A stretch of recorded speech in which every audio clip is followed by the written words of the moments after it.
The first question is whether or not a test is standardised. What we're really asking here is, do we know what the average level of performance is? Do we know what the mean score is? Do we know something about how much scores vary around that mean? To find this out, we have to give the test to a large number of people. Look at their scores on the test and work out what their average score is and how much variation there is around that average. In doing this, it's important to keep in mind what those people are like. For example, if I'm interested in developing an intelligence test for university students, I would standardise the test on a large sample of university students. If I wanted to develop a test for university students, imagine that instead of standardising the test on university students, I went to all the primary or elementary schools here in Brisbane instead for some reason. And I gave the school children the test to work out the average level of performance and how much variation there is around the mean on this test. Now clearly, this would not give me useful information about what the average performance on the test would likely to be when I use it with university students. The population that you standardise the test on has to be relevant for the people you'll be using the test with. Now this was a problem early on for a lot of tests. It's certainly the case now that many tests are still standardised on limited sets of the population.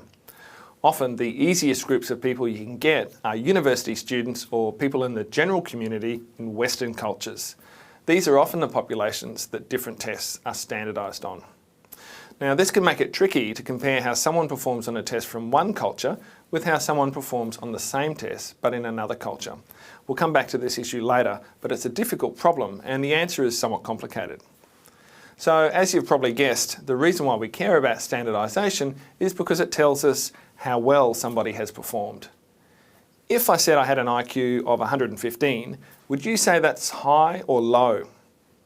In order to know whether an IQ of 115 is high or not, we need to know what the average, or more accurately, the mean IQ score on this test is. It would also be good to know how spread out the people are above and below this mean. This is the variance in scores, and we measure this using the standard deviation.